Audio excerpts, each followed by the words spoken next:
तो हमारे मुल्क को आज़ाद हुए 75 साल हो गए, और अगर अभी भी हमने असल हकीकी नुमाइंदे को अगर हमने इलेक्ट नहीं किया तो अगले 75 साल क्या, अगले 75-100 साल तक हमारी मुल्क की हालत। क्या कहना चाहेंगे एज अ कौम हम करप्ट हैं? क्या कहना चाहेंगे, क्या हम अपने कौम को इस तरह से रिप्रेजेंट कर रहे हैं? बाहर जाकर मैं कोई गलत काम करूंगा इंडिविजुअली तौर पर तो मैं अपने मुल्क को बदनाम कर रहा हूँ, क्या ये सही चीज़ें हैं? लेकिन इन चीज़ों के अंदर इंडियंस का नाम नहीं है, हमारा नाम क्यों है भाई? एक तरफ तो इकॉनमी है, दूसरी तरफ जो पॉपुलेशन है ना, वो हमारा सबसे बड़ा मसला है।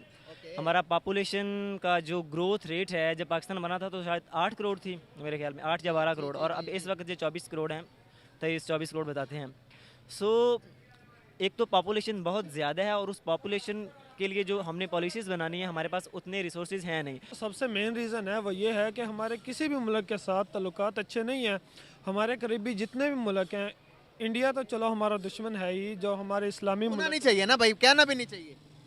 लेकिन ये मजबूरी है। नमस्कार दोस्तों, इंडियन पावर में बहुत बहुत स्वागत करता हूं। मेरा नाम है सुब्रत। सो फ्रेंड्स, आज जिस वीडियो में मैं रिएक्शन देने वाला हूं, पाकिस्तानी यूट्यूबर डेली स्वाग का एक वीडियो है जहां पे मुजम्मल भाई पाकिस्तान का जो आवाम है उन पे जाके पूछ रहे हैं कि जो ब्रिक्स है, जहां पे Brazil, Russia, India, China, even South Africa, इन्होंने मिलकर जो ब्रिक्स बनाए, ये ब्रिक्स का मीटिंग 2024 में रसिया में होने वाला है, जहाँ पे इन 6 देशों के साथ साथ मिस्र, इथियोपिया, दुबई, ईरान, यूएई, बहुत सारे देश ने सम्मिलित होने के लिए एकजुट हुए हैं।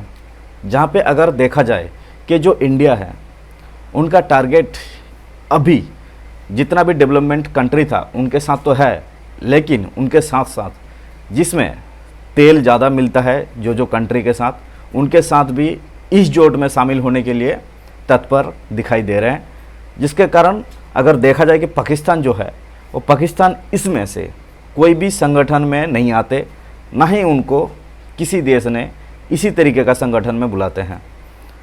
इसका सिलसिले में पाकिस्तान पब्लिक का क्या राय है हम लोग देखेंगे कि जो इंडिया है वो अपने तरीके से बहुत सारे कंट्री के साथ जो रिलेशन बना के चल रहे हैं, ऐसा पाकिस्तान क्यों नहीं चल रहे हैं, इसका क्या वजह है, इस वीडियो के माध्यम से देखेंगे। बाकी मेरा जो भी ओपिनियन रहेगा मैं बताऊंगा वीडियो के लास्ट में। तब तक के लिए दोस्तों चलिए वीडियो देखते हैं। अभी ब्रिक्स का समिट होने जा रहा है, और ब्रिक्स के समिट के अंदर बहुत ज़्यादा अनफॉर्चुनेट चीज़ें हुई हैं कि जिसके ऊपर दुनिया यकीन नहीं कर रही थी। बहुत सारे यूएई ने, सऊदी अरेबिया ने, उसके बाद इथोपिया ने और ईरान ने एक ब्लॉक बनाया है इंडिया के साथ मिलकर। और इस आपको पता ये ब्रिक्स का जो समिट बनाया है इसलिए गया था कि G7 कंट्रीज़ को टक्कर दे सके। क्या कहना चाहेंगे कि इंडिया का ये जो सा ब्लॉक उन्होंने बनाया है तो वो कितना कारआमद साबित होगा, और हम क्यों नहीं किसी भी ब्लॉक के अंदर पार्टिसिपेट कर सकते, शामिल हैं? कौन जवाब देना चाहेगा? ये तला साहब जवाब देंगे। सबसे पहली बात तो ये कि एज पर अ नेशन अगर मैं बात करूँ, India as a state is a very progressive state comparatively, अगर पाकिस्तान से उसको कंपेयर किया जाए। So in concerning for that एक पॉइंट मैं अगर ऐड करना चाहूँ, अगर मुल्क की हम अगर इकॉनमी की बात करें तो हैदराबाद दक्कन एक छोटी सी स्टेट है इंडिया की, and that is I think thrice time smaller than Pakistan state. और उस स्टेट की पूरी जो जीडीपी है, जो इकॉनमी है, वो पाकिस्तान की जीडीपी की थ्राइस है, डबल से भी एक ज़्यादा। तो अगर वो आईटी के एक सेक्टर है, that is the IT hub, main IT hub of India, वो इतना प्रोग्रेस कर रही है, एंड दैट एंड इवन थो the lectures of you can say some foreign universities is being beyond by the lectures of India of IT, तो वो इस चीज़ में बहुत प्रोग्रेस कर रहे हैं। इवन तो अगर उनके आप जो है मैन्युफैक्चर ब्लॉक की बात करें तो उनके अपने मैन्युफैक्चरिंग प्लांट्स है अपनी कंट्री के अंदर, वो मैन्युफैक्चर अपनी खुद करते हैं। We don't have any manufacturing plant here in Pakistan.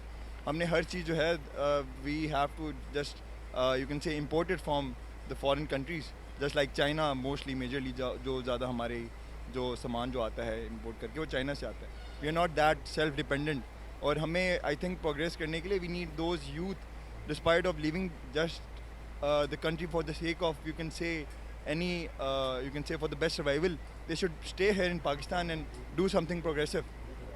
और इसके अलावा आई डोंट थिंक सो कि हमें इतनी कॉन्ट्रोवर्शियल बात यहाँ पे छेड़नी चाहिए, क्योंकि ये जो है ये बात कभी हम मुकालमे में जो है कभी इसको बंद ही नहीं कर सकते, क्योंकि हम खुद प्रोग्रेस नहीं कर रहे, हम खुद मुखलिस नहीं अपनी कौम के साथ। अभी इलेक्शन आ रहे हैं, और मैं समझता हूँ मैं अभी जो है खुल के वो बात नहीं कर सकता, पर मैं एक बात अगर कहूँ आपको कि अगर अभी तक हम सही और गलत में तफरीक नहीं कर सके ना, तो हमारे मुल्क को आज़ाद हुए 75 साल हो गए, और अगर अभी भी हमने असल हकीकी नुमाइंदे को अगर हमने इलेक्ट नहीं किया तो अगले 75 साल क्या अगले 75-100 साल तक हमारी मुल्क की हालत है। बिल्कुल सही कहा आपने। तो अभी इसी चीज़ को आगे कंटिन्यू करता हूँ। जिस तरह से आपने देखा तकरीबन 62 कंट्रीज़ को हमारे पड़ोसी मुल्क के अंदर फ्री वीज़ा एंट्री मिल गई है।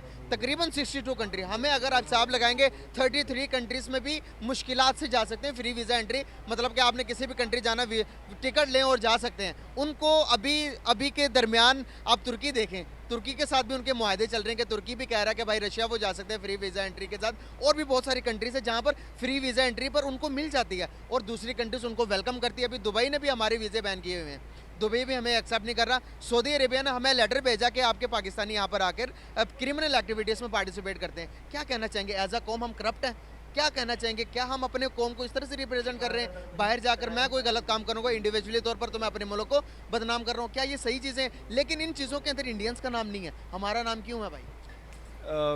मैं ये नहीं कह सकता कि हम जो है ज़ाती तौर पे बहैसियत एक कौम करप्ट हैं। असल में हमारी जो माशी हालात की जो तंगदस्ती है ना, उसकी वजह से हमारी जो कौम के जो असल यूथ और जो असल जो नुमाइंदे हैं जो कि बाहर के ममालिक में जाके काम करते हैं अपने ज़रिए माश की तलाश के लिए, वो बहुत ज़्यादा मायूस हैं। और क्योंकि अगर वो मायूसी का आलम अपनी किसी चीज़ को पूरी करने के लिए अगर उनको एज अ सेकेंड वे जो है इख्तियार करना पड़ता है, दैट इज़ यू कैन से डिफॉर्मेशन ऑफ एनीथिंग और कोड ऑफ कंडक्ट, तो I don't have any comments और एनी रिमार्क्स फॉर दैट, क्योंकि मेरे पास कोई जवाब नहीं है। क्योंकि मैं खुद कभी बार ये चीज़ सोचता हूँ तो मैं खुद बहुत ज़्यादा मायूस हो जाता हूँ कि हम किस राह पे जा रहे हैं। और आप देखें, दो मुल्क एक ही टाइम में आज़ाद हुए, आज उन्होंने 5 ट्रिलियन डॉलर्स की उन्होंने मईशत बना ली है, दुनिया की 5वीं बड़ी मईशत बना ली उन्होंने, और उनके फॉरेन रिजर्व 600 बिलियन डॉलर्स के रिजर्व हैं। आप अंदाज़ा लगाएं एक चीज़ को देखते हुए, जब आप देखते हैं कि जिससे हम कहते हैं पूरी दुनिया को बताते हैं कि हमारा दुश्मन है, कहना तो नहीं चाहिए, बच्चों को भी यही पढ़ाते हैं हम, हमारी सोशल स्टडी की किताबों में भी यही पढ़ाते हैं कि दुश्मनी पढ़ाना, अगर हम ग्राउंड रियलिटीज़ पे आकर देखें तो क्या हम उनके बराबरी में हैं दुश्मनी करने के? एक्चुअली मैं भी इकोनॉमिकल तौर पर बात करें भाई, फैक्चुअली बात करें, अगर मैं फैक्चुअल बात करूं तो देखें इंडिया की पॉपुलेशन हमसे मेरे ख्याल से हम बहुत ज़्यादा है, ठीक है। 3 टाइम्स हमारे से जो है, वो भाई ने जैसे भी कहा कि 3 टाइम्स हमारे से जो है ज़्यादा है। 3 टाइम्स नहीं, 5 times. Population is a major factor कि जहाँ पे 25 करोड़ तो कहाँ 125, इकोनॉमी में 140 होने वाला। जहाँ पे पॉपुलेशन ज़्यादा है ऑब्वियसली वहाँ पे फिर जो है वो जो फैसिलिटीज़ होंगी उनको एम्पावर करने के लिए वो भी ज़्यादा हैं। आप मुझे एक बात बताएं, पॉपुलेशन की बात की, दुनिया के फिफ्थ बड़ा मुल्क हमारा भी है ना भाई, पॉपुलेशन मैटर करती है, तो उन्होंने अपने देखें 1.5 करोड़ आबादी को संभाला है, हमसे क्या 5 करोड़ या 21-22 करोड़ या 25 करोड़ आवाम नहीं संभाली जा रही, मैनेज नहीं हो रही? जो एक तरफ तो इकॉनमी है, दूसरी तरफ जो पॉपुलेशन है ना, वो हमारा सबसे बड़ा मसला है। हमारा पॉपुलेशन का जो ग्रोथ रेट है, जब पाकिस्तान बना था तो शायद 8 करोड़ थी मेरे ख्याल में, 8 या 12 करोड़, और अब इस वक्त जो 24 करोड़ हैं, 23-24 करोड़ बताते हैं। सो एक तो पॉपुलेशन बहुत ज़्यादा है, और उस पॉपुलेशन के लिए जो हमने पॉलिसीज़ बनानी है, हमारे पास उतने रिसोर्सेज हैं नहीं।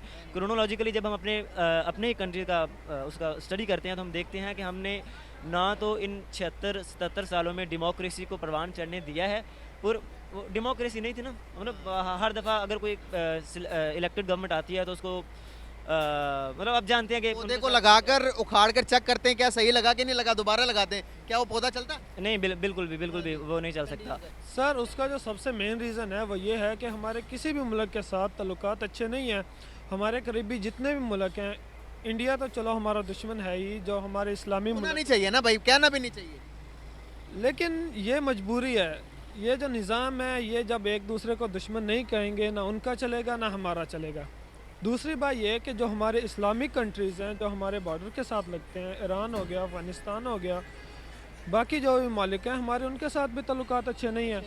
अफ़गानिस्तान है, उससे भी हमें मसला है। ईरान है जो पिछले दिनों हुआ है वो आपको पता है सब कुछ, तो उससे भी हमारे ताल्लुकात अच्छे नहीं हैं। ये जो हमारा मुल्क है ये कठपुतली है एक, हमारे यूएई के साथ भी ताल्लुकात अच्छे नहीं हैं, सऊदी अरब के साथ भी ताल्लुकात अच्छे नहीं हैं, तो हमारे ताल्लुकात किसके साथ अच्छे हैं? जस्ट ये सवाल है कि किसी मुल्क के साथ भी अच्छा नहीं है। जो भी हुक्मरान आता है वो कोई किसी मुल्क की बात मार रहा है, कोई किसी मुल्क की बात मार रहा है, हम अपनी बात नहीं मनवा रहे हैं। जो मेन रीज़न है वो ये है कि हम अपनी बात ही नहीं मान रहे, हम कोई एक पॉइंट पे नहीं है। आप मुझे एक बात बताएं कि इंडिया के रिलेशन कौन कौन से कंट्रीज के साथ खराब हैं, अपने हमसाइयों पड़ोसियों के साथ, कोई एक कंट्री का मुझे बता दें। बाकी हमारे साथ तो है ही है, लेकिन बता दें कोई। सर इंडिया को तो कंपेयर करना पाकिस्तान के साथ तो नहीं बनता, क्यों? बहुत आगे निकल गया है। हम हम हवाले से हर हवाले से, एजुकेशन के हवाले से और जो मेन टेक्नोलॉजी है उस हवाले से वो बहुत आगे चला गया। हम तो कहते हैं कि इंडिया का मुकाबला करेंगे, उसने एटम बम बनाया, हम भी बनाएंगे। आज वो मैशती तौर पर इतना मजबूत हो गया, हम क्यों नहीं कहते कि भाई हम भी उनका मुकाबला करेंगे? ये तो वो बहाने हैं, लाल बत्ती के पीछे लगने वाली बात है और कोई बात नहीं है। हमारा जो ढाका का टक है वो भी हमसे आगे है, इंडिया है, अफ़गानिस्तान आ गया है और ईरान पे भी कुछ अमेरिका की पाबंदियाँ हैं, इस वजह से उनकी करेंसी पीछे है। और वैसे भी खाना जंगी रही है वहाँ पे, हमेशा काफ़ी अरसा खाना जंगी रही है, इस वजह से उनका जो रुपये की कदर है वो पीछे है, वरना वो भी हमसे आगे था। जो हमारा मेन रीज़न है वो ये है कि हम खुद किसी पॉइंट पे नहीं हैं। हम कभी किस मुल्क की बात मान रहे हैं, कभी किसकी। हम जस्ट एक कठपुतली हैं, उसके अलावा हम कुछ नहीं। सही हो गया यार, बहुत ही अच्छा लगा आपसे बात। सो फाइनल हो चुका है ये वीडियो ख़त्म। अगर हम बात करेंगे तो देखिए, एक एडुकेटेड बंदे से बात करने में ना एक वाइब आता है। जैसे एक बंदा अभी बात की कि एडुकेटेड है, तो उनका बात जाहिर सी बात है, मतलब समझदार तो है और सुनने में भी अच्छा लगता है। जाहिल जैसे बात नहीं करते। मैं बताता चलूँ, जो ब्रिक्स है, ये ब्रिक्स एक्चुअली 2006 में इस्टेब्लिश किए गए थे। पहले तो ब्रिक था जहाँ पे साउथ अफ्रीका शामिल नहीं था, सिर्फ आपका ब्राज़ील था, रसिया था, इंडिया था और आपका चाइना था। तो ये ब्रिक बना था। बाकी 2010 में शायद साउथ अफ्रीका ज्वाइन किया। लेकिन ये जो ब्रिक्स है वो ब्रिक्स अभी प्लस होने वाला है 2024 में, आने वाले दिन में देखने के लिए मिल सकता है। इसमें अर्जेंटीना भी शामिल होने का बात था, लेकिन उनका जो प्रेसिडेंट है उन्होंने सत्ता पे आने के बाद जनवरी में उनका नाम वापस ले लिए। तो बाकी अगर देखा जाए, बाकी 4-5 देश जिसमें तेल ज़्यादा मिलता है वो आने लग चुका है ब्रिक्स में। शायद इसमें पश्चिमी अमेरिका को कुछ इफ़ेक्ट पड़ने वाला है, क्योंकि अमेरिका का जो दबदबा है ईरान पे ज़्यादा है। अगर ईरान इसमें शामिल होता है, जिसका सपोर्ट इंडिया को मिल जाएगा, जिसका सपोर्ट चाइना से भी मिल जाएगा, जिसका सपोर्ट रसिया से भी मिल जाएगा, मतलब इंडिया, चाइना और रसिया तीनों का सपोर्ट ईरान के ऊपर रहेगा, तो जिसमें शायद ईरान को भी बहुत इसमें फ़ायदा होगा। बाकी अगर हम लोग पाकिस्तान का बात करेंगे तो देखिए, पाकिस्तान का बात करने में तो कुछ नहीं रहा खास करके, क्योंकि आप लोग को पता है, हर वीडियो में देखते आ रहे हैं कि भाई जिस सिचुएशन पे चल रहा है उस सिचुएशन पे बाहर निकलने के लिए, जैसे भाई साहब ने बोले, अगर ठीक तरीके का उनका जो आइन प्रणाली है उसको ठीक नहीं किया जाए तो 75 साल नहीं, 75-100 साल लग जाएगा उसको ठीक होने में। बाकी आप लोग को क्या लगता है इस वीडियो में, प्लीज़ कमेंट सेक्शन पे जरूर बताइए। मिलते हैं नेक्स्ट कुछ मजेदार टॉपिक के साथ, तब तक के लिए आप आपका ख्याल रखिएगा। धन्यवाद, जय हिंद।